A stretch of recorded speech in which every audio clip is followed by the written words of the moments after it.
Padre, eu não consigo me perdoar por algo que fiz. Como faço para acalmar o meu coração? Minha filha, a gente só pode seguir adiante à medida em que a gente deixou limpo o caminho para trás. Não adianta. A nossa vida afetiva, se nós não nos exercitarmos na experiência da reconciliação diária, nós não vamos longe. A experiência religiosa consiste desde a leitura de um texto sagrado, do observar formigas trabalhando e também de um olhar amoroso sobre nós mesmos. Isso é religião, é você lançar um olhar amoroso sobre si mesmo. O que é o olhar amoroso? É o olhar da reconciliação. Sabe por que às vezes a gente não se perdoa? É porque a gente não se compromete com a segunda parte do perdão que a gente precisa se dar. Como é que eu vou me perdoar se eu continuo agindo errado? Se eu, ao me perdoar, não faço um esforço para a minha mudança, eu vou continuar patinando e não chego a lugar nenhum. E às vezes nós encontramos, gente, pessoas tão especiais, perdendo a vida, perdendo tempo, porque fica remoendo o passado, fica igual gado, né? Eu achei impressionante quando eu descobri que o capim que o gado come, ele fica comendo ele o dia inteiro, porque aquilo chama ruminar, né? Eu não sabia disso, eu aprendi isso, era já criança crescida, que eu ficava vendo aquela vaca lá, parecia que estava chupando uns chicletes, né? E eu perguntei a minha irmã, quem que dá chiclete para a vaca ficar mastigando desse jeito, né? E aí ela disse, não, ele não está mastigando chicletes, ele está ruminando. E ruminando o alimento, é extrair do alimento o máximo que ele pode lhe dar. Pelo amor de Deus, não vai ficar ruminando o peixe que você comeu, né? Joga para dentro, traz para fora, joga para dentro. Só o gado é que sabe fazer isso. A gente rumina de outro jeito. Mas o alimento que ele comeu, ele volta, né? E fica fazendo aquele processo. Ele está extraindo o máximo do que o capim pode lhe dar. Isso é ruminar. Quando nós ruminamos de maneira positiva os nossos erros, nós extraímos dele o máximo que eles podem nos ensinar. Caso contrário, eu fico, desculpe a expressão, comendo o próprio vômito. Isso é lamentável. Quando você fica se alimentando o tempo todo do que não deu certo e lembra toda hora, meu Deus, mas eu não fiz, mas eu não dei conta. Pelo amor de Deus, é virar a página e continuar. Nós precisamos acreditar o tempo todo nisso, minha gente, senão a nossa vida é impraticável, ela é impossível. Não adianta a gente ficar esperando a perfeição, ela não vai chegar em nós. Nós não seremos perfeitos. O máximo que a gente vai conseguir é ser santo. E ser santo é você reconciliar as suas imperfeições com você mesmo e você começar a trabalhá-las para que elas se transformem em virtudes. O bom santo é aquele que fez dos seus pecados uma grande virtude. É o que a igreja nos ensina, é o que a igreja nos sugere. O cristianismo só é saudável à medida em que ele nos inspira a lidar bem com as nossas misérias. Eu não sou escravo das minhas misérias. Não sou eu que pertenço às minhas misérias. As minhas misérias é que me pertencem. É igual o exemplo que eu dei, né? Tem um amigo que tem tanto ciúme do carro dele. Mulher não pode abrir a maçaneta, senão a unha dela arranha a maçaneta. A gente não pode entrar com o pé meio suspeito, porque pode parecer que está sujo e vai sujar o carro dele lá dentro. Aí um dia eu perguntei, peraí, é você que é dono desse carro ou esse carro que é dono de você? Quem é que manda em quem nessa história? O mesmo acontece com as nossas imperfeições. Quando nós começamos a dar às nossas imperfeições o poder de nos comandar. Quando nós começamos a autorizar os nossos defeitos a serem a centralidade da nossa vida. Nós não podemos centralizar os nossos defeitos e torná-los o motor, né? A engrenagem, a peça de engrenagem. O que é a peça da engrenagem? É aquela que faz o motor funcionar, rodar. A máquina roda a partir do funcionamento da engrenagem.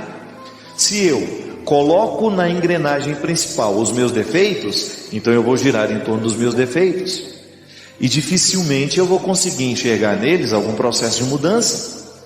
Agora, se eu coloco a minha atenção nas minhas possibilidades, então eu vou colocar todo o meu empenho, a minha vontade nas minhas possibilidades. Por que o invejoso não vai para frente?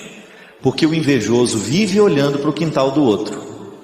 Ele não é capaz de administrar a própria vida, mas ele deixa que o outro, com seu sucesso, fique administrando a vida dele. O invejoso, na verdade, o que ele é? É uma pessoa extremamente infeliz.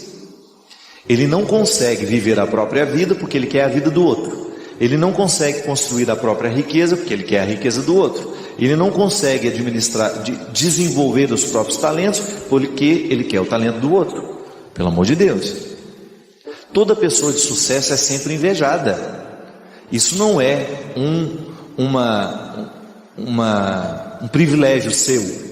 Não. Todo mundo que alcança alguma forma de sucesso na vida será invejada. Agora, ela será destruída à medida em que ela parar para ficar escutando os invejosos. Não é verdade? Se a gente dá trégua àquele que tem inveja da gente, ele nos destrói. Agora, se eu, meu amigo, é aquela velha história, enquanto os cachorros estão latindo, a minha carruagem passa. Sua carruagem tem que passar nessa hora. Não pare para ficar ouvindo aquilo que não vale a pena. Não fique colocando a sua atenção nas palavras de quem não tem consideração por você. É muito bom, gente, a gente receber palavras que estejam comprometidas com a gente. Eu tenho algumas pessoas que às vezes me escrevem com regularmente. E às vezes eu comecei a observar que tem algumas delas que só escrevem para falar defeitos. Que nos últimos 5, 6 e-mails eu não encontrei uma palavra assim de olha, estava legal isso. Não, é sempre salientando um defeito. Eu não quero isso para a minha vida. Eu só vou aceitar a correção fraterna de quem sabe colocar o que diz de maneira carinhosa e que não faz da sua conduta excessiva de correções. Eu não preciso disso, eu já tenho maturidade suficiente para saber os caminhos que eu quero trilhar. Agora, os amigos que estão próximos me corrigirão na medida certa. Eu não quero dar a alguma pessoa que é apenas conhecida a autoridade de ficar me corrigindo todo dia. Bem, será que parou para perguntar qual é a opção que eu fiz? Por que eu fiz daquele jeito? Por que falei daquela forma? Não. Às vezes a pessoa já vem com a correção pronta porque ela acha que ela já tem a totalidade do conhecimento a respeito da sua verdade. Não, muito obrigado. E às vezes o nosso erro, a nossa infelicidade nasce disso. Quantas pessoas você encontra infeliz, mas infeliz mesmo? Eu encontro essas pessoas. Elas estão profundamente infelizes porque elas começaram a colocar o ouvido delas numa parede em que elas só escutam inveja. Não tem aquela história, gente, de colocava o copo para a gente escutar, o outro falando mal da gente? Olha que imbecilidade. Vê lá se eu quero ouvir o outro falar mal de mim agora. Eu não. Quero ouvir correções fraternas, isso sim. Agora o outro falar mal de mim. Eu me lembro uma vez, estava fazendo a tenda do Senhor com o Padre Léo. Aí eu estava falando assim, a gente estava dizendo, né, de às vezes de pessoas que criam comunidade para falar mal do outro. E aí, ele falou, e você tem um trem desse? Eu que me livre de criar um espaço para o outro falar mal de mim. Já chego que fala, e é verdade.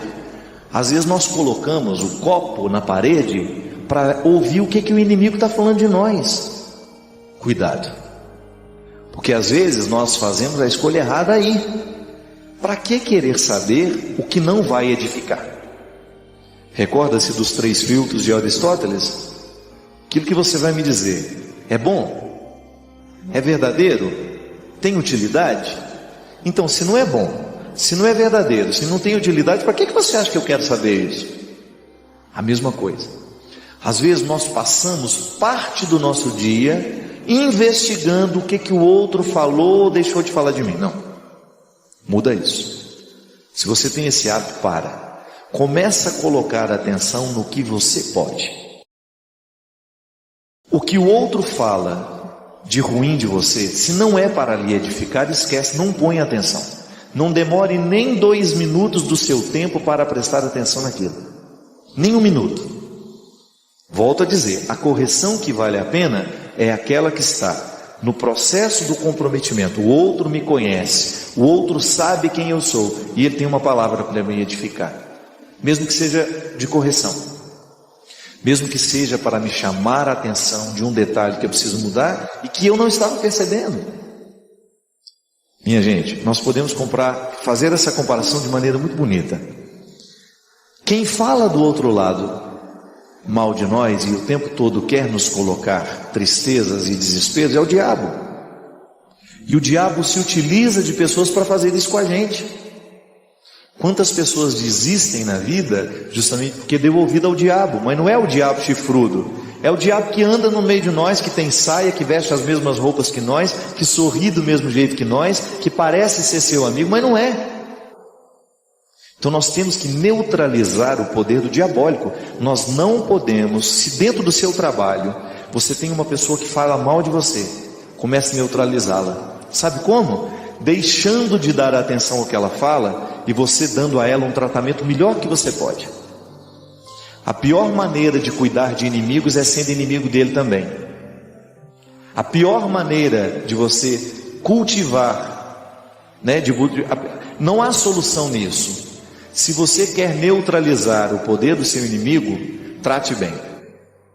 É o melhor jeito. Se você mantém a distância necessária, porque é seu inimigo, tudo bem. Você tem o direito de dizer, não fará parte do meu convívio. Mas trate bem sempre que você tiver a oportunidade. É um jeito que você tem de fazer Deus vencer. Deus vence nessa hora. Quando ao invés de nós tratarmos com indiferença, quando ao invés de nós tratarmos com agressividade, a gente muda a regra.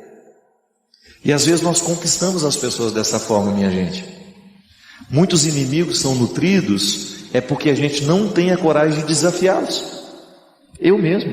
Quantas pessoas que se diziam minhas inimigas, e que no momento em que eu tratei como se fossem meus amigos, elas ficaram sem graça.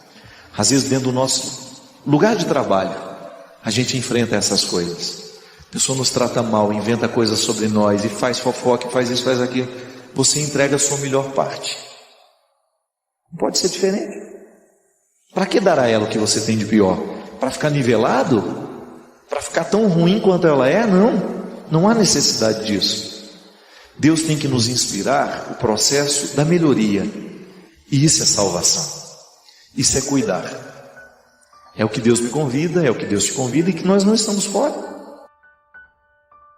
Como eu dava o exemplo da dengue, quantas vezes nós criamos focos de coisas ruins por causa do nosso descuido, da nossa preguiça de levantar, de ir lá resolver a situação, de jogar a água podre fora, de jogar a palavra podre fora. Eu não quero guardar isso que você me deu. Eu jogo fora o que você vomitou em mim, eu não quero isso. Eu não vou guardar essa palavra de agressão, eu não vou guardar a sua agressividade, porque ela é sua. Ela é fruto do seu desequilíbrio, eu não quero guardar isso dentro de mim. É direito meu, é direito seu, olhar nos olhos das pessoas que lhe agridem e dizer isso. Guarde a sua agressividade para você. Se ela é a sua pior parte, resolva-se com ela. Eu não tenho a obrigação de trazer para dentro de mim a pior parte, tanto é que você está jogando fora. Se ela fosse boa, você guardaria. Se você joga fora é porque você não está satisfeito com ela. E eu não sou o lugar da sua miséria. Eu não tenho a obrigação de ser o depósito da sua miséria.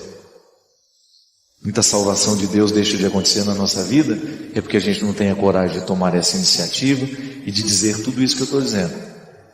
Às vezes hoje você vai ficar inspirado a dizer isso a muita gente, com carinho, com fraternidade. Pare o poder de tudo que é diabólico sobre mim.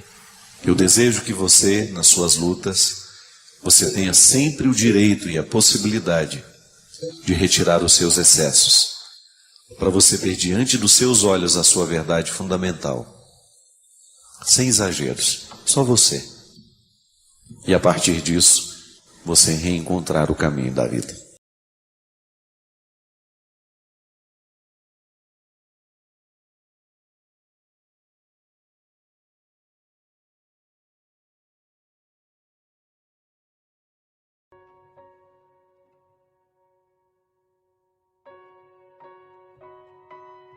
Padre Fábio, eu prefiro não me identificar. O ambiente no qual trabalho há muita fofoca e inveja. Padre Fábio, como lidar com essa situação? Muito obrigado. Essa questão da inveja, da fofoca, isso é mais antigo do que o mundo, né? Eu recebi essa semana, por um motivo muito especial, de um amigo meu, que eu amo profundamente. O nome dele é Murilo Guerra. E o Murilo foi caluniado de uma coisa terrível. E cidade pequena, você sabe como isso repercute, né? E eu vi o sofrimento do Murilo na semana passada, quando eu rapidamente passei por lá e fui e me encontrei com ele e a Adriana, que é a esposa dele. O Murilo tem uma família linda, que tem problemas como todos nós, mas eles são muito unidos, é muito bonito estar entre eles. E o Murilo foi acusado de uma coisa terrível, e a acusação, o boato nasceu justamente que a esposa dele havia pego o Murilo com uma outra pessoa. E o bonito foi ouvir da própria pessoa que estava, que teria sido a testemunha da traição, dizer, sorrindo, Padre, falar esse absurdo do meu marido, da própria Adriana. E essa semana, sabe, gente, eu recebi dele, porque ele mandou para todos os amigos, que certamente ficaram do absurdo que falaram dele. E aí ele me mandou também um e-mail que se chama O Terceiro Filtro. É uma história muito simples. Dizem que Aristóteles, certa vez, recebeu um amigo que disse assim, o amigo dele chegou para o Aristóteles e disse assim, você não sabe o que eu ouvi falar sobre o seu amigo. Aí o Aristóteles disse assim, peraí, antes de você me contar, vamos fazer um exercício? Você só vai me contar depois de passar a sua informação a partir de 3 filtros. Tudo bem, o amigo dele disse. Primeiro filtro, o filtro da verdade. Aquilo que você vai falar do meu amigo, você tem certeza que é verdade? E ele disse assim, não, eu não tenho certeza. Aí Aristóteles continuou, então não é certo o que você vai me falar. Ele disse, não, não é certo.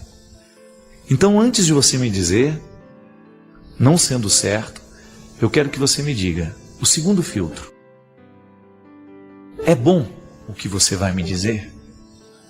Ele disse, não, não é bom. Tá certo, você não sabe se é verdade, não é uma coisa boa, e mesmo assim você vai me dizer, mas espera aí, antes de você me dizer, quero que você passe por um terceiro filtro. Tem utilidade para a minha vida o que você vai dizer do meu amigo? Aí o rapaz desconcertado disse, não. Aí Aristóteles, então você vai me desculpar.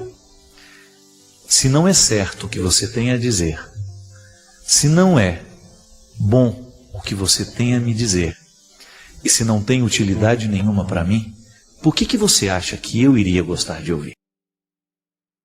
Não é fantástico isso, minha gente?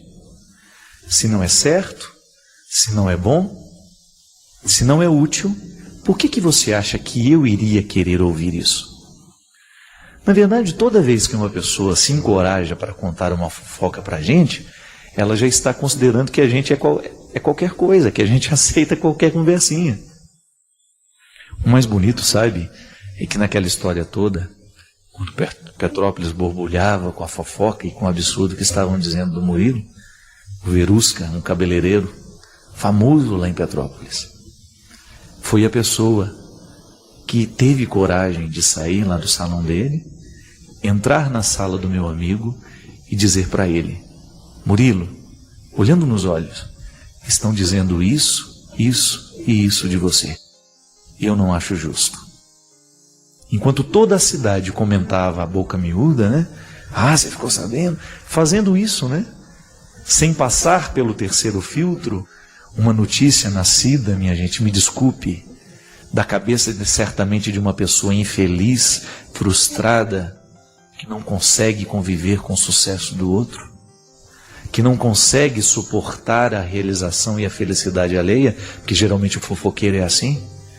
O ciúme, a fofoca, ela só nasce de gente que não é capaz de ser feliz, e porque não é capaz de ser feliz, não suporta a felicidade daquele que é.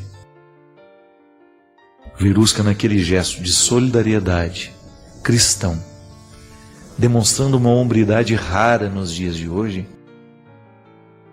quebrou o poder da fofoca. Sabe quando a gente quebra o poder da fofoca? Como ele fez. Dentro do meu salão não se fala absolutamente nada sobre o assunto. É assim que a gente quebra o poder da fofoca. Quando você começa a estabelecer os 3 filtros para poder ouvir o que as pessoas têm ali a dizer. Seu ouvido não é lixo para você ficar ouvindo qualquer coisa. Seu ouvido não é um território baldio para o outro vir julgar o lixo dele. E fofoca, minha gente, com todo respeito, é lixo. Vira e mexe vem me dizer: ficou sabendo do padre? Não estou sabendo de nada. Mesmo que eu saiba. Sabe por quê? É um jeito que a gente tem de multiplicar a maldade. O Padre Joãozinho deu um exemplo bonito para mim essa semana numa conversa, né? De uma situação que eu tinha vivido, de um mal entendido que havia, e injustamente eu havia sido colocado como se eu tivesse errado na situação, numa diocese, num evento que teve. E aí eu falei: mas aí depois que consertou, padre, não adiantou. Ele falou assim: depois que a gente estoura o travesseiro de pena, a gente nunca mais reúne as penas que a gente esparramou. É como você subir num alto monte, você pegar um travesseiro de pena e você arrebentá-lo, e o vento leva. Fofoca é isso. Nós nunca mais seremos capazes de reparar os estragos que uma fofoca faz na vida de uma pessoa. Porque depois que o boato esparrama, gente, é igualzinho pluma que você não tem mais condições de recolher. E às vezes nós ferimos a integridade de pessoas que levaram anos e anos e anos com honestidade, com retidão de caráter para construir, e depois uma noticiazinha boba, infeliz, mentirosa, fofoqueira é capaz de julgar essa pessoa na lama. Eu não sei se tem uma coisa que nessa vida possa gerar mais inferno. Eu não sei. É tão triste, minha gente, nós pensarmos que uma palavra torta, descomprometida com a verdade, pode provocar a infelicidade do outro, tirar o sono. É tão triste isso, não é verdade? É tão triste isso. Quando você é acusado, quando a pessoa viu um detalhe da sua vida, ela achou que viu tudo e já saiu dizendo. Ela viu um detalhe da sua história e ela já saiu dizendo para todo mundo que ela te conhece, que ela viu que você fez aquilo. Pelo amor de Deus. Então, para nós, isso para mim, para você, toda vez que nós escutarmos uma história como essa, paralisa o poder. Não permita que o diabo continue mentindo através da sua boca. A maioria das fofocas, quem inspira isso no coração de quem vai contar, quem vai inventar a história, não é outra pessoa senão o diabo. E nós legalizamos a presença dele na vida cada vez que nós somos parceiros dele. Eu escuto, passo para frente. Ainda rio, como se eu tivesse absoluta certeza do que eu estou dizendo. Não é verdade, não é bom e não é útil, então eu não quero saber. Me privem porque meu ouvido não é lixo. E o pior, sabe o que é? É que às vezes essas pessoas que são vítimas da fofoca nunca mais vão se recuperar na vida. Não me importa o que aconteceu, não é justo que a gente faça a história de um homem ser reduzida ao pó por causa de um erro, ou por causa de uma evidência, ou por causa de um comentário, ou por causa de um testemunho de uma pessoa totalmente desqualificada do ponto de vista moral. Valeu a palavra do bandido. O que é terrível nessa história é a gente pensar, se aquilo foi uma fofoca, se aquilo foi um instrumento do maligno entre nós, ele destruiu a imagem de um homem. Isso que o diabo quer. Eu agora, nesta empreitada nova que eu estou vivendo, se tem uma coisa que eu não perco de vista é isso. Essa mídia, esse aparecer o tempo todo, isso é a coisa mais perigosa que pode existir para nós. Porque pode ser o diabo, olha, vai abrindo as portas, mas daqui a pouco é a sua derrocada que ele quer. Eu vejo, gente, as perguntas que às vezes os jornalistas me fazem, eu fico parado ouvindo e depois eu pergunto, tá, o que isso agrega à igreja que eu quero anunciar? O que isso altera na vida das pessoas que eu quero evangelizar? Se o Padre Marcelo apareceu na televisão, se o Padre Zezinho faz esse trabalho de mais de 40 anos na TV, se o Padre Joãozinho faz esse trabalho, se Monsenhor Jonas Abib, todos os padres que trabalham com comunicação, para que vão para a frente da televisão? É porque acreditam naquilo que estão dizendo.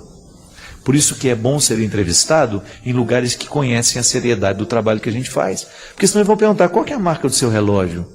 Que sapato é esse que você está calçando? Que calça é essa que você está vestindo? Como se isso pudesse ser interessante à pessoa que eu evangelizo. Não. Isso é um detalhe mesmo, porque esse relógio pode ser um presente, essa calça que ele está usando pode ser um presente. Isso não vem ao caso. O que vem ao caso é a seriedade da vida que ele está vivendo. Isso a mídia muitas vezes não está interessada em dizer, não. A mídia quer a fraqueza, quer evidenciar o que é fraco. Por isso que é um perigo.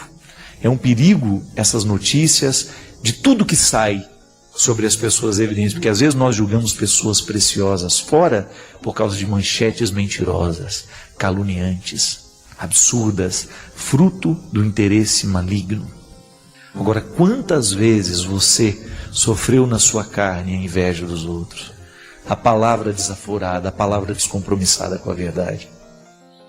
Quantas vezes nós vimos pessoas preciosas sendo destruídas? E isso é força do maligno. Você acha que o diabo está satisfeito com a evangelização que a Canção Nova realiza? Você acha que as forças diabólicas, e aí eu digo, tudo o que é estrutura diabólica no mundo de hoje, está satisfeito em nós pregarmos contra o álcool aqui dentro?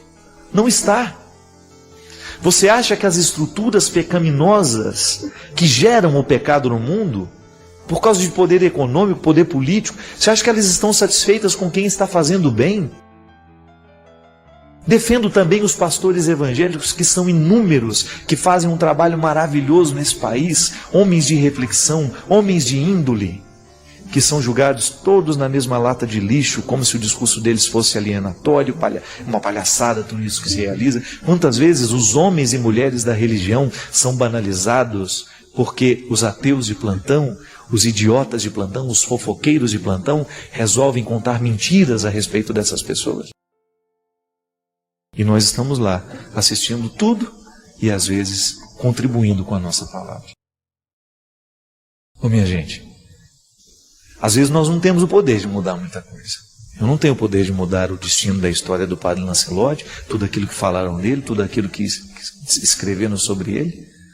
Mas eu tenho o destino de mudar o meu amigo Murilo, que está do meu lado.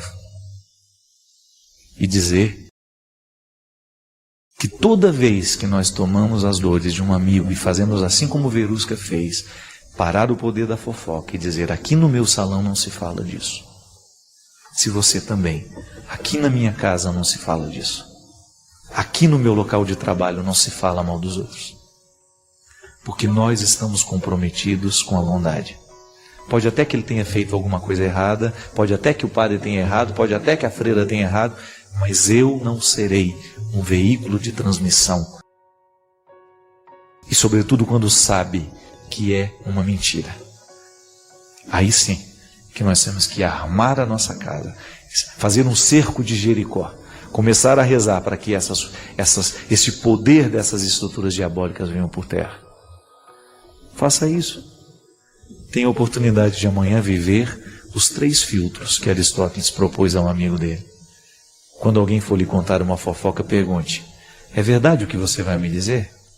É bom o que você vai me contar? É útil para a minha vida? Se depois dos 3 filtros você chegar à conclusão de que não vale a pena ouvir, continue no seu silêncio. Porque às vezes, sobre os outros, a melhor notícia que nós podemos dar é o nosso silêncio respeitoso. Obrigado pelo seu carinho. Obrigado pela sua companhia. E que Deus nos conduza na mudança deste mundo. Que toda vez que a gente estiver diante de um fato que nós pudermos mudar, que a gente siga o exemplo do Verusca. Que nós possamos encontrar neste homem um ensinamento. Ele aprendeu de Jesus, certamente. E nós podemos aprender de Jesus e aplicar tudo isso também, do mesmo jeito que ele aplicou na nossa vida, com o nosso carinho, com a nossa solidariedade. O Senhor esteja convosco. Ele está no meio de nós. Derrame sobre todos nós a bênção, Ele que é Pai, Filho e Espírito Santo. Amém.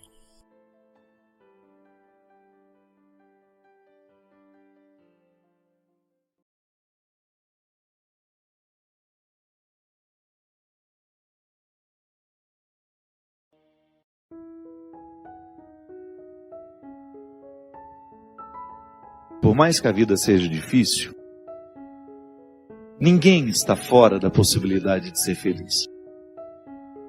Apesar de todos os problemas que tem, de todos os limites que precisa enfrentar, faz parte da nossa condição humana.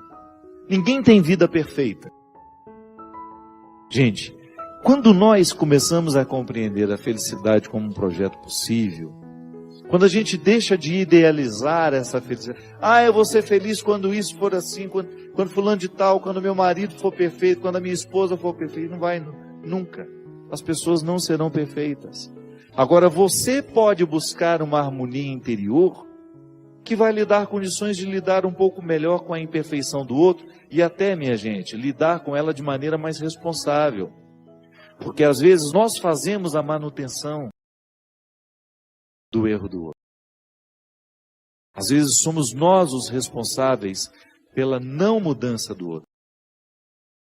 Muitas vezes sou eu o responsável por aquilo que não é transformado no outro. Minha gente, toda vez que Jesus nos coloca diante de uma realidade que precisa ser transformada, o primeiro a ser beneficiado somos nós. Porque às vezes a gente fica interpretando, que Deus egoísta é esse que fica querendo que eu seja como Ele quer que eu seja. Não. É que a consciência de Deus sobre o que eu posso ser é muito mais iluminada do que a minha. E o seu querer para mim é que eu esgote essas possibilidades ao máximo. Eu preciso elevar à categoria máxima as minhas possibilidades. Porque Deus sabe que eu posso. Ele sabe quais são os meus talentos, Ele sabe quais são as minhas possibilidades, as minhas aptidões. Mas eu posso correr o risco de morrer sem ter descoberto. Porque não cravei as unhas na matéria-prima da minha realidade. Não cravei as unhas para poder arrancar todos os excessos que tantas vezes me afastam daquilo que eu posso ser. E muitas vezes me limito a ser um ser amargurado, mais ou menos, derrubado. Porque não faço o enfrentamento para eu ser quem eu posso ser. Nós somos a luta, nós somos a estrada. Eu vou me transformando, eu vou agregando na minha experiência tudo aquilo que eu vou recolhendo pela estrada. É isso que vai me tornando mais feliz, minha gente. E eu gosto particularmente de usar muito mais o termo realizado do que feliz. Eu preciso me realizar como pessoa. Eu acho que a palavra realização, ela inspira um pouco mais do que felicidade. Eu ser um homem realizado, mesmo tendo problemas, estou no lugar certo, fazendo a coisa certa. Por isso vou dormir bem. Por isso vou estar satisfeito com as lutas que eu preciso enfrentar. Porque dificuldade todo mundo tem. Não é no seu trabalho que tem dificuldade, mas não. Você pode até no primeiro momento se iludir achando que você tem mais problemas do que eu. Cada um tem a sua quantia. E se a gente for ter a honestidade de contar, nós vamos descobrir que nós temos problemas muito parecidos. Agora, você precisa enfrentar os seus problemas. Eu não posso enfrentá-los por você. Eu preciso enfrentar os meus problemas. Eu tenho lá, na estrutura da minha vida, os problemas que são próprios da minha vida. Que são próprios do meu ser. Da estrutura que me cerca. E preciso administrar diariamente tudo isso para que eu tenha o direito de extrair a satisfação de ser quem eu sou. Um médico, por exemplo, ele tem os problemas que são próprios da profissão dele. E ele consegue ser feliz mesmo tendo todas as dificuldades ali. Por quê? Porque ele enfia as unhas na realidade e vai lá buscar o motivo da sua satisfação. A satisfação é um diamante que nós vamos encontrar todo dia, no meio dos cascalhos. Porque se você resolve prestar atenção naquilo que deu errado, você vai se distrair com os cascalhos e você nunca vai chegar ao diamante da realidade. Quantas coisas dão errada todo dia? Se você escolhe ficar nelas, você vai ficando aborrecido com o tempo, amargurado. Se você não é capaz de ver o lado bom da vida, você vai ficar sempre lá, aquela pessoa cabisbaixa, desinteressada e desinteressante também. Porque é muito ruim a gente ficar próximo de uma pessoa assim, que não encontra motivos para a sua alegria, que fica sempre pedindo o diamante do outro que não encontrou o seu. Não é justo com o outro, não é justo com você. Você tem o dom de garimpar esse diamante em você. Não queira recolher o diamante que o outro alcançou. É seu, é sua luta. E outra, você pode até se iludir, o diamante que ele alcançou vai me trazer alegria. Não traz, não. O diamante da realidade só tem brilho aos olhos de quem o de fato produziu. Quem de fato o produziu. Eu preciso produzir na estrutura da minha realidade um diamante por dia. Porque é com esse diamante na mão que eu encerro o dia. É com ele que eu enfrento a noite. E é com ele que eu recebo o dia de amanhã. Só que amanhã ele não serve mais. O diamante de hoje brilhou hoje. O diamante de hoje me enriqueceu hoje. Amanhã eu tenho que começar a luta toda de novo. Porque ele não sobrevive à luz do dia amanhã. Serviu para hoje. Amanhã a realidade será outra. Os problemas serão outros, as alegrias serão outras, os desafios serão outros, e eu preciso lá enfiar a unha nessa realidade e extrair o diamante do dia. Não é assim que você precisa fazer lá no seu trabalho todos os dias? Se você insistir em ficar com a cara amanhecida, não vai conseguir nada. Se você chegar no seu trabalho amanhã, do mesmo jeito que chegou hoje, não espere muito de você. Você tem de renovar antes de sair de casa esses motivos. Se nós não renovamos esse diamante diariamente, ele vai perdendo o brilho, aí nós vamos ficando com aquela pedra morta na mão. Desanimados, sem vida, sem alegria. E isso vai gerando em mim, minha gente, um desconforto existencial, e eu deixo de buscar a pedra todos os dias. É por isso, por mais pecaminosa que seja a estrutura onde nós estamos, o desafio é pessoal. Eu tenho que buscar a pedra, o diamante que está no meio de tantos cascalhos, porque senão a minha vida vai perdendo sentido, a minha vida vai perdendo o brilho, vai perdendo o viço. Se na sua casa, se você não fizer a sua busca por ser o melhor filho, o esposo fiel, a esposa fiel, o irmão, isso vai perdendo com o tempo. E daqui a pouco você não acredita mais na sua experiência. Quando você deixa de acreditar naquilo que você pode alcançar de você mesmo, você está decretando a sua sentença de morte. Quando você se deixa levar por aquilo que é mais mesquinho em você, você decreta a sua sentença de morte. E não basta estar no meio dos outros. É preciso estar com os outros. Mas a gente só pode estar com os outros quando a gente conseguiu harmonizar no mais íntimo do nosso coração a nossa identidade, a nossa luta pessoal, o nosso autoconhecimento. Esse crivo onde nada escapa ao questionamento da consciência. Será que eu estou sendo negligente? Será que eu estou deixando de buscar essa pedra preciosa? Será que eu estou insistindo em guardar aquilo que eu já alcancei de mim? Será que eu não estou ousando ir além?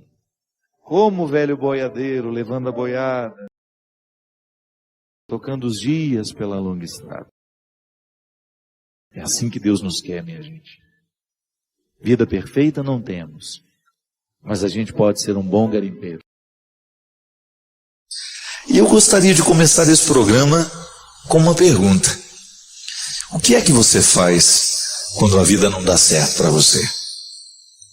Como é que você reage diante de tudo aquilo que não aconteceu do jeito que você esperava? Como é que você costuma reagir diante daquilo que é trágico, daquilo que faz sofrer, daquilo que te desconcerta? Como é que você reage diante de tudo que na vida é contrário? Pergunto isso porque pessoas interessantes costumam nascer da solução que dão para essas realidades. Eu já vi muita gente interessante crescer na vida e tornar-se ainda mais interessante justamente porque soube administrar uma dificuldade.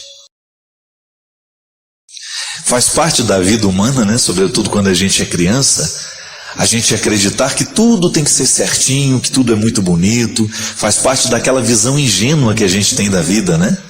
Que as pessoas são perfeitas, que as realidades são perfeitas, que o mundo é perfeito.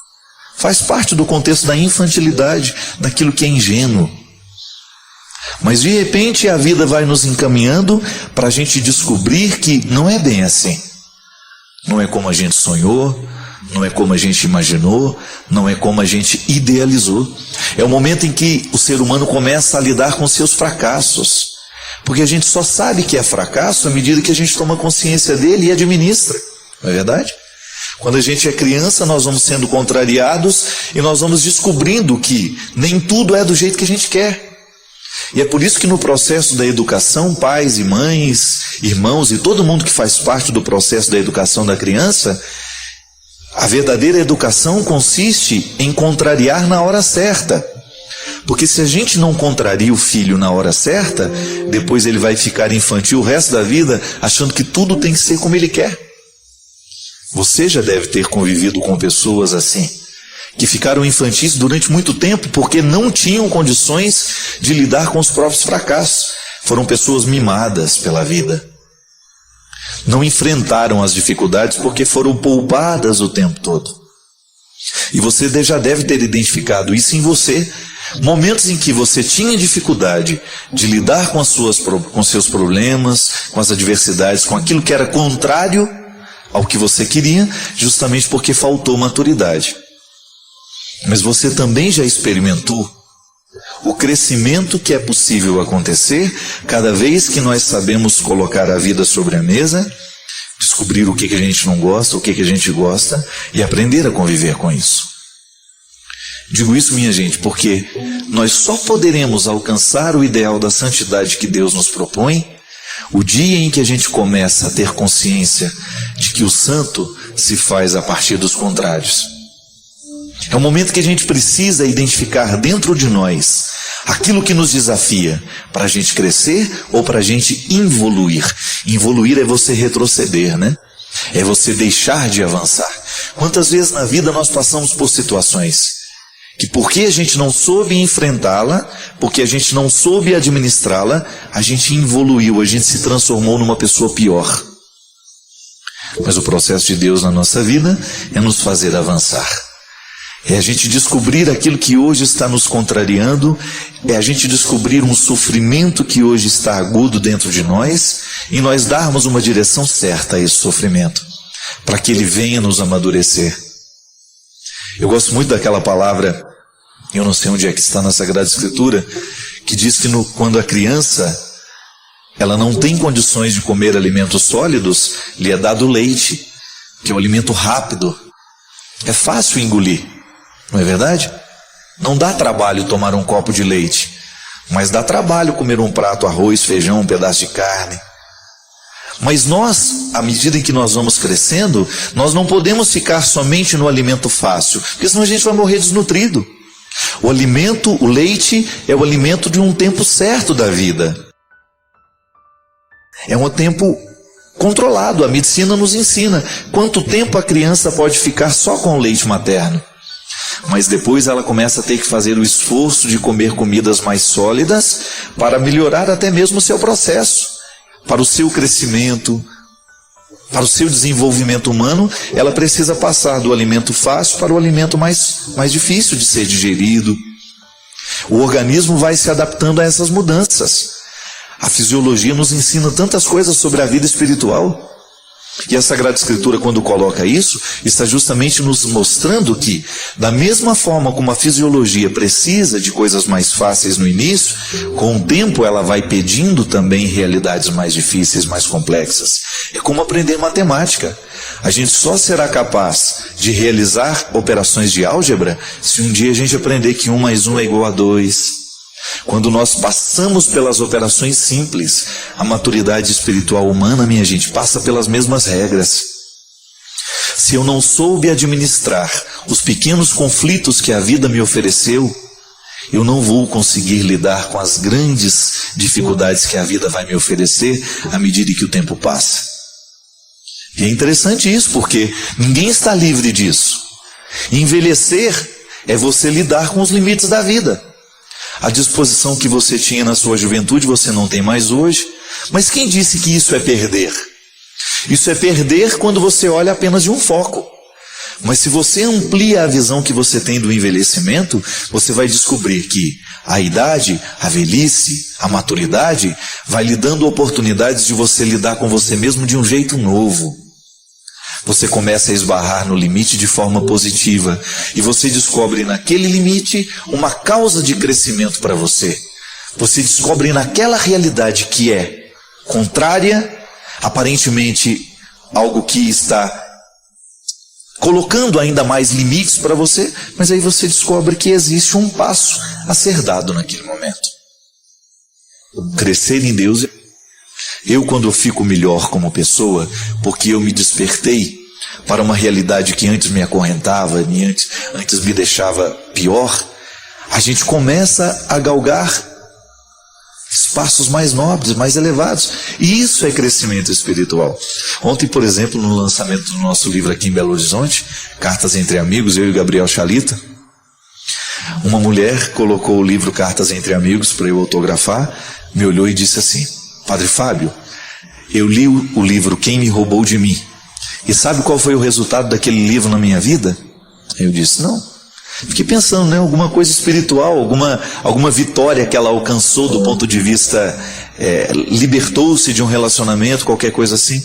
Ela disse, eu terminei o livro e comecei um processo de emagrecimento, perdi 36 quilos. Foi interessante isso? Uma leitura espiritual influenciar na sua disciplina física. Ela descobriu que ela precisava se amar um pouco mais, que ela precisava se cuidar um pouco mais. Gente, já valeu ter escrito o livro. Se alguém ficou mais leve no corpo e consequentemente também na alma, já valeu ter escrito. Quantas vezes o peso do corpo se transforma também em um peso na alma? Está certo que existem pessoas leves no peso do corpo e pesadíssimas na alma. O corpo é o território do sagrado, nos ensina o judaísmo de maneira bonita. Se a gente mergulha na teologia judaica, você vai descobrir o corpo como um território do sagrado. Tão lindo, minha gente.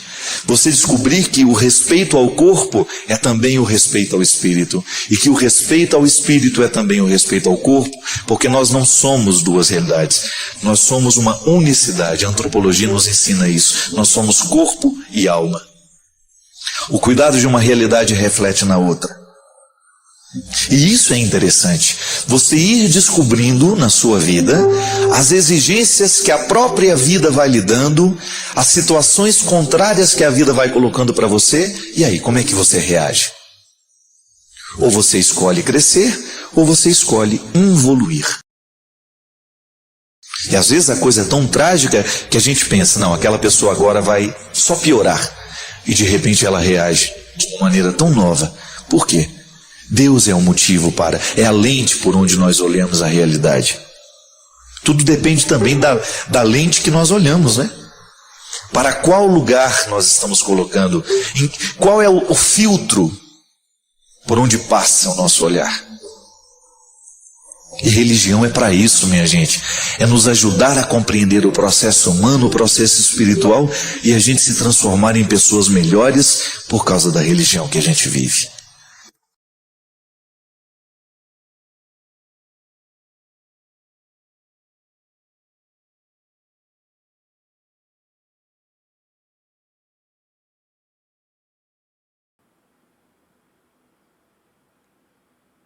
Isso que você acabou de ver não foi só um vídeo, foi um exercício de presença. Se você permaneceu até aqui, isso já mostra que algo em você está mais desperto. Comenta o que ficou com você, qual a mensagem que você achou mais impactante e compartilhe com alguém que também valoriza esse tipo de conversa. Valeu? Um grande abraço e até o próximo vídeo. Tchau, tchau!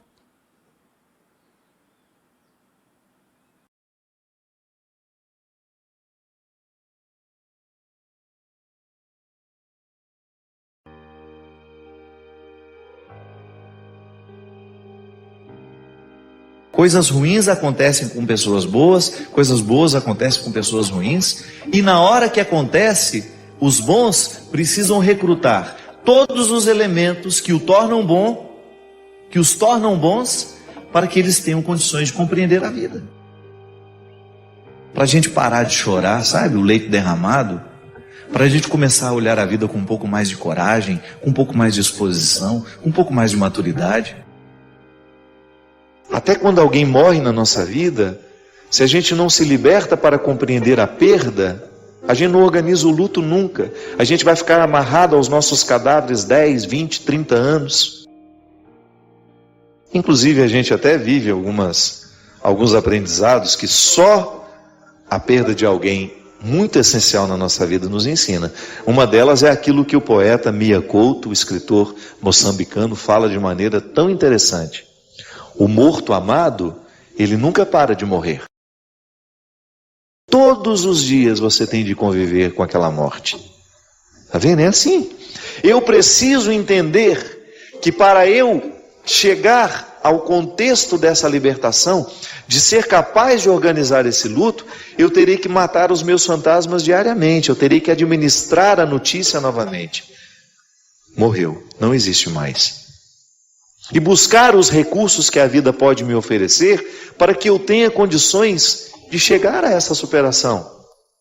Deus nos amadurece para que a gente tenha condições de compreender esse refrão. Que o verso tem reverso, que o direito tem um avesso, que o de graça tem seu preço, que a vida tem contrários. Mas mesmo nesses contrários, a gente pode ser muito, muito, muito harmonioso. E que a grandeza de uma alma depende justamente da capacidade que essa alma tem de reconciliar os contrários dentro de si. Então a liberdade interior me ajuda a fazer isso. Me ajuda a dar a Deus, me ajuda a perder. Quantas coisas eu já perdi na minha vida?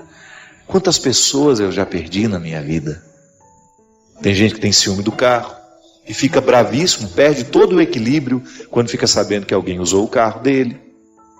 Ou quando teve um risquinho ali, ele perde a paz, ele não dorme.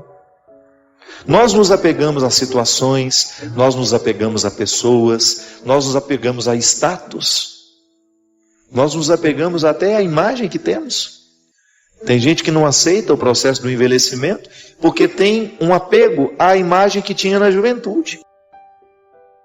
Falta de liberdade interior nos faz ficar cada vez mais apegados. O que é o ciúme? É um apego desordenado a uma pessoa, a uma situação, a um objeto. Esse feliz para sempre, ele existe desde que você compreenda esse feliz para sempre como uma luta diária para que o contentamento de estar um com o outro nasça da luta, do empenho de fazer essa relação dar certo. Nós não temos o direito de pegar os contos de fadas e trazê-los para a nossa vida como se nós tivéssemos a obrigação de desempenhar os mesmos papéis daqueles que estão escritos na literatura. Não. A palavra de São Paulo em Gálatas nos fala de maneira brilhante, de maneira primorosa. É para sermos verdadeiramente livres que Cristo nos libertou. Permanecei, pois, firmes e não vos deixeis sujeitar de novo ao jugo da escravidão. Olha como o processo não termina no momento em que nós ficamos livres.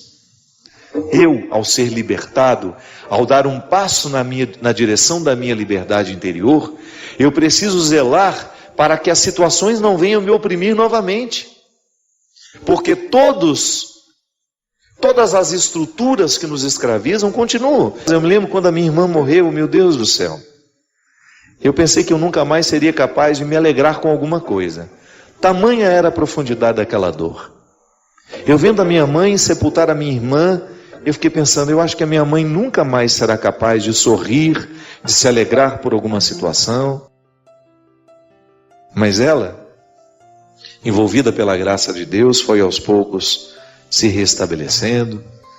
E você que conhece a dona Ana sabe como essa mulher não se economiza nas alegrias, né? Sem objetivos, um ser humano não vai longe.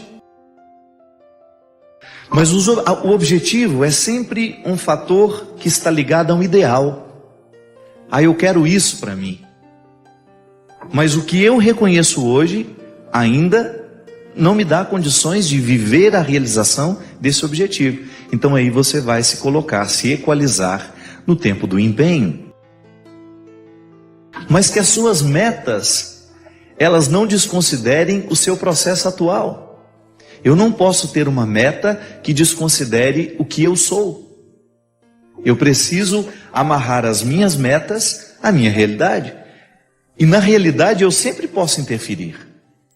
Mas eu acho que é o tempo é maravilhoso, e ele é pai da verdade em tudo, mostra tudo, nada disfarçado dura, né? O tempo mostra os nossos excessos, né? Ele desmente as nossas mentiras, ele é danado.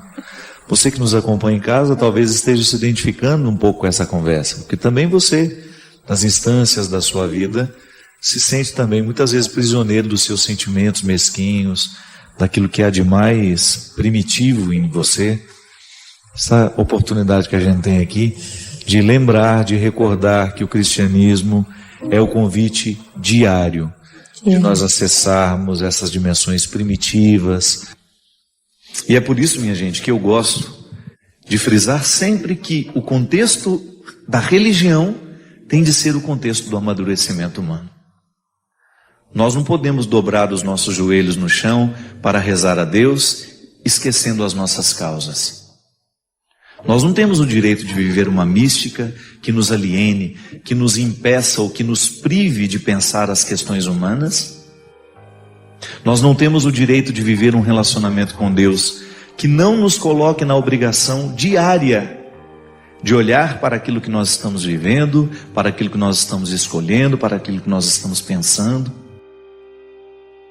E dar uma limpada nesses excessos, né? A força do Evangelho, a libertação que ele provoca em nós, é justamente para que a gente tenha condições de superar as nossas mazelas, ir ao encontro dos que precisam de nós, estabelecer com eles comunhão, ainda que eles continuem diferentes de nós. Cada um assume a regra que escolheu para viver.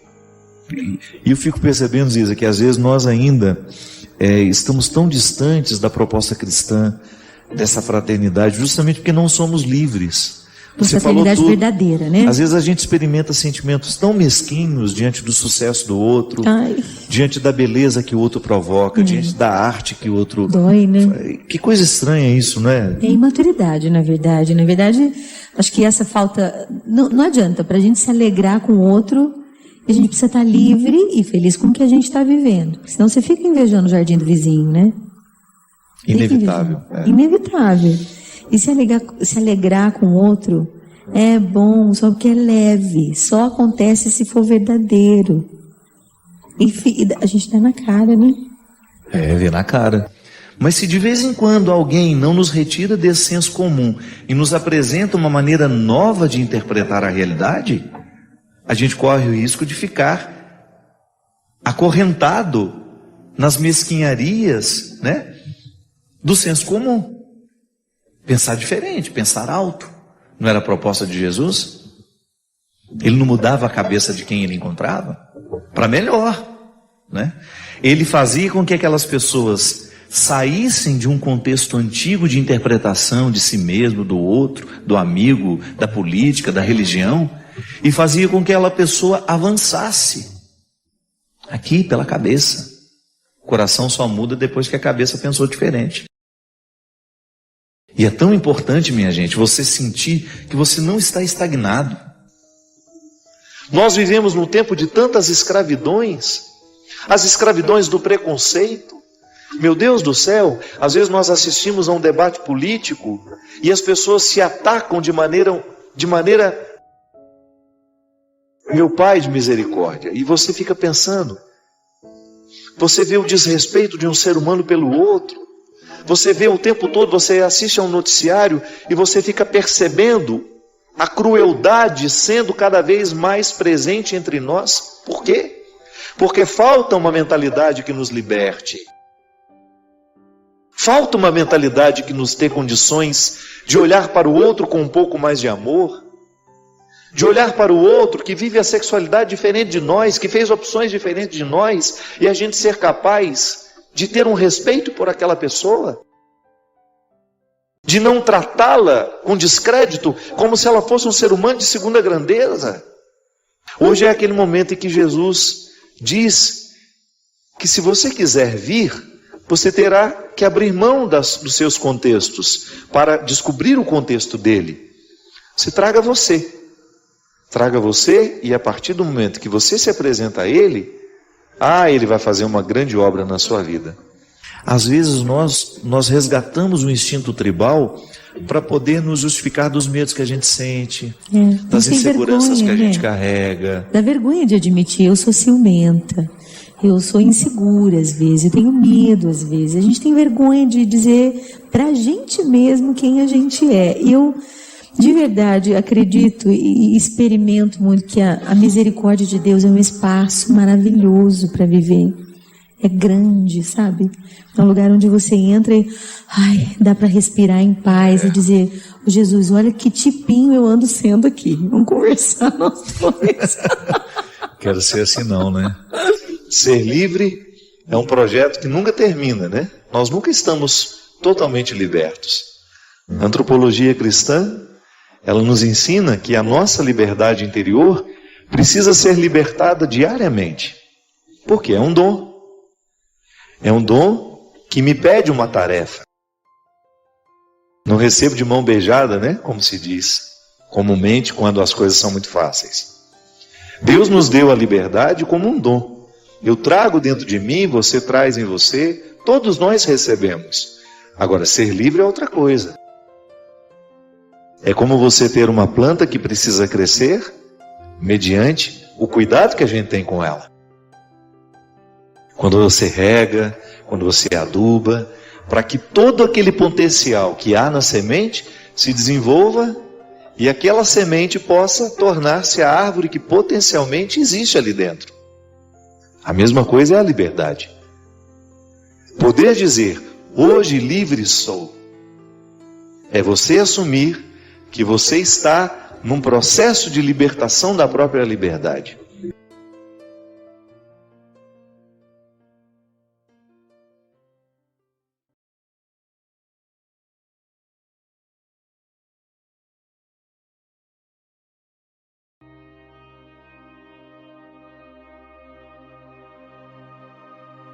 Agora a regra é interessante para a gente entender a vida afetiva. Por que eu tenho tanta dificuldade com aquela pessoa? É o resultado nosso. O encontro gera um resultado humano, existencial. Por que eu gosto tanto de estar com aquela pessoa? Por causa daquilo que ela provoca em mim quando ela me encontra. Existem pessoas que conseguem extrair de nós que as outras não conseguem. Eu estou passando por uma experiência muito interessante que é de ser biografado. O biógrafo, que é o repórter Rodrigo Alvarez, aliás, eu me sinto extremamente honrado de ser biografado por um homem da grandeza do Rodrigo, do ponto de vista profissional, do ponto de vista humano, um ser humano extremamente capacitado, sensível. Rodrigo atualmente é correspondente da Rede Globo em Berlim, mas eu o conheci em Jerusalém, durante o Pentecostes do ano passado. E eu me lembro que eu fui dar uma entrevista para o Rodrigo, e antes da entrevista, fui até o Gilberto, da Obra de Maria. Pelo amor de Deus, conversa com o Rodrigo ali, que ele precisa depois fazer uma reportagem, e a gente acha que você, o senhor e o padre Reginaldo Manzotti é que deveriam conversar com ele. Aí tudo bem, ficamos ali batendo um papinho antes da entrevista, e ele ficou muito curioso com a minha maneira de ser padre no Brasil. E depois a nossa conversa continuou, mas não é isso que eu queria falar. Neste período de ser biografado, eu tenho que pôr minha vida na mesa, né? Eu tenho que lembrar fatos, pessoas que passaram por mim, que me ajudaram a ser quem sou. E o que é interessante é perceber, pegar esses personagens ao longo da minha vida e identificar o que cada personagem provocava em mim. E foi muito interessante identificar algumas pessoas do passado, algumas que já morreram inclusive, que são absolutamente responsáveis pela minha maneira de ser hoje. Eu já estava esquecido disso. Foi só no ato de contar a história, de ter que revirar esse passado para que o Rodrigo entendesse a minha vida e pudesse escrevê-la, é que eu fui tomando consciência da importância dessas pessoas na configuração do meu caráter.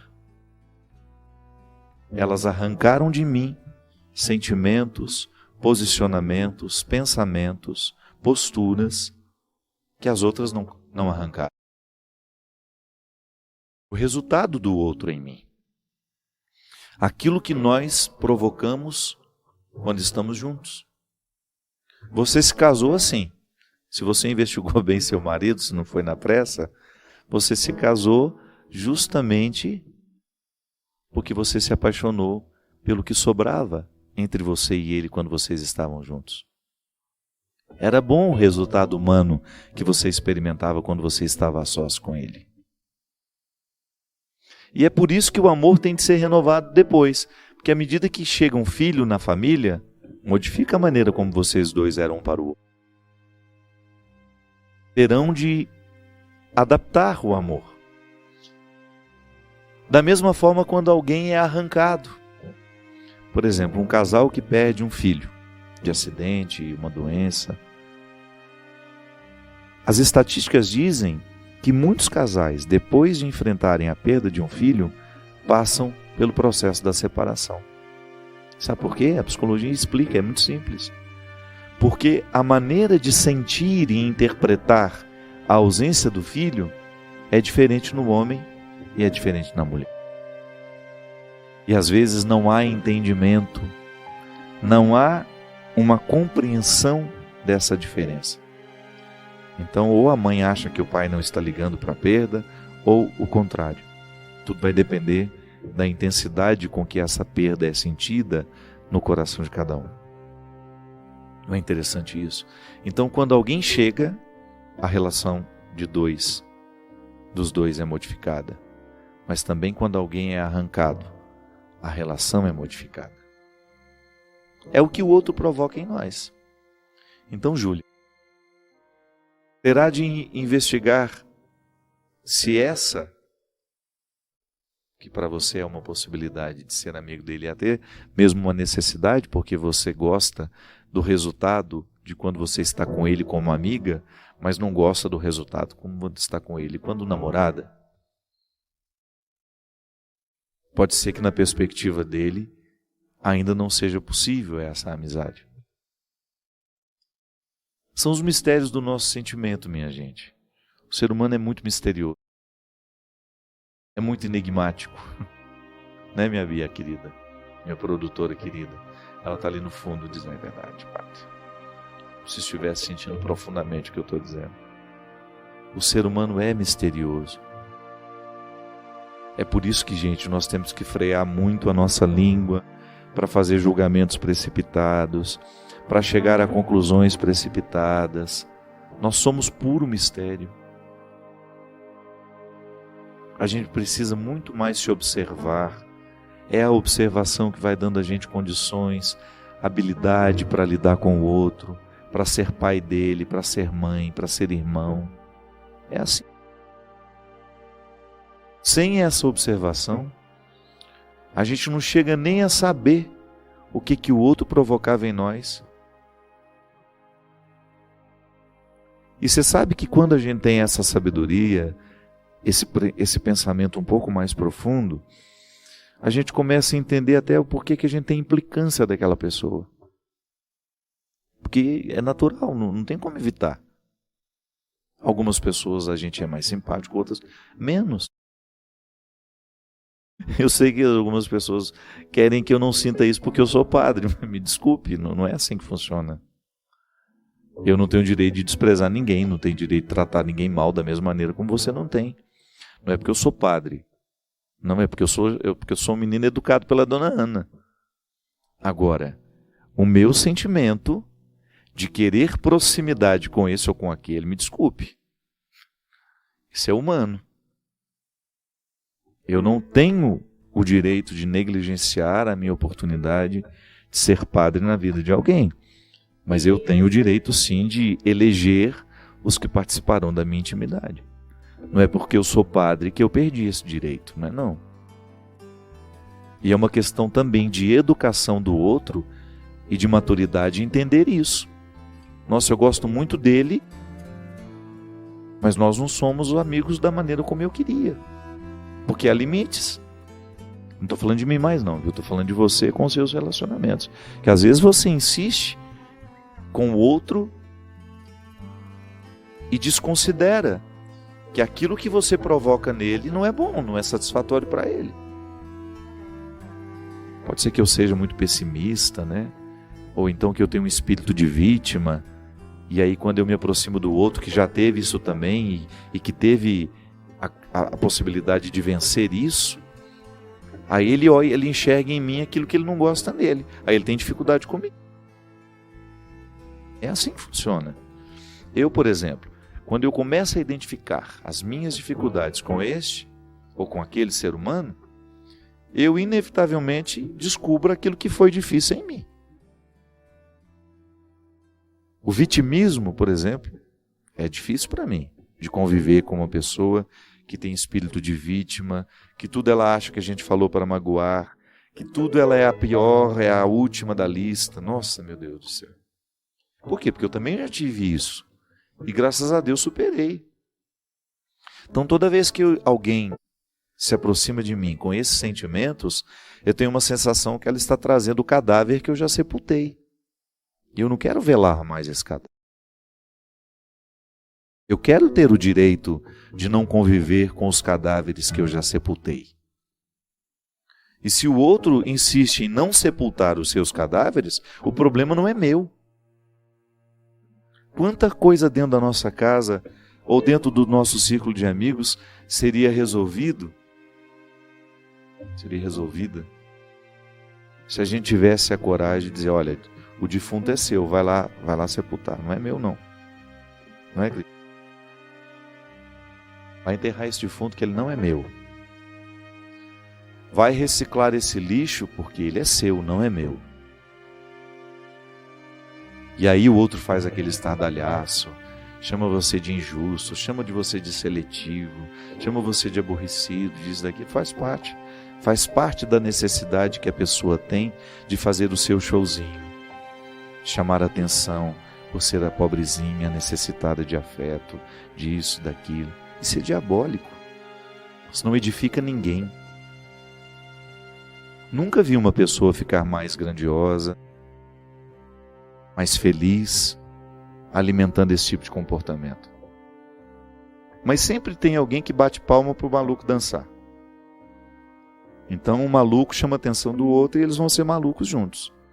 Agora, quando nós queremos essa sanidade espiritual, essa sanidade afetiva, a gente vai fincando o pé no território e dizer, olha, a partir daqui não passe. Até aqui você é bem-vindo. Depois disso, não mais. O território é sagrado. É direito meu estabelecer isso. É direito seu. Então, Júlia, pode ser que enquanto você insiste naquilo que para você já está resolvido, seu namorado, ex-namorado, ainda não conseguiu resolver.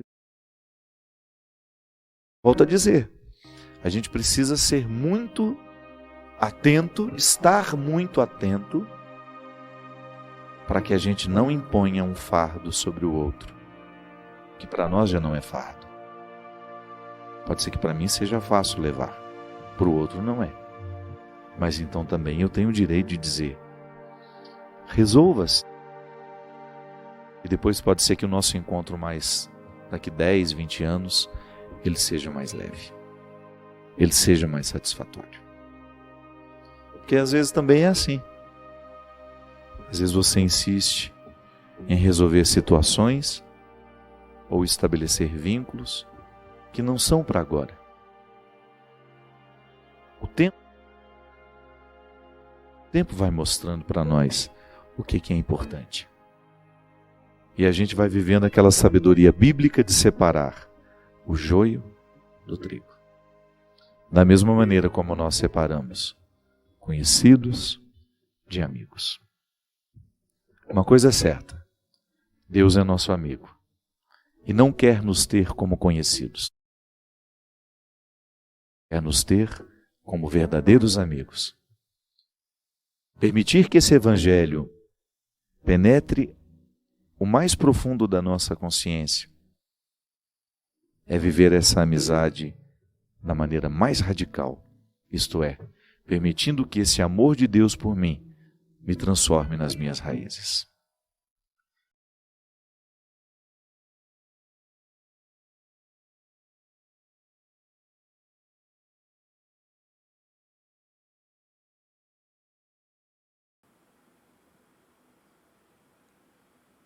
Isso que você acabou de ver não foi só um vídeo, foi um exercício de presença.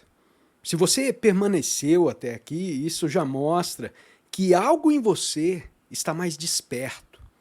Comenta o que ficou com você, qual a mensagem que você achou mais impactante e compartilhe com alguém que também valoriza esse tipo de conversa. Valeu? Um grande abraço e até o próximo vídeo. Tchau, tchau!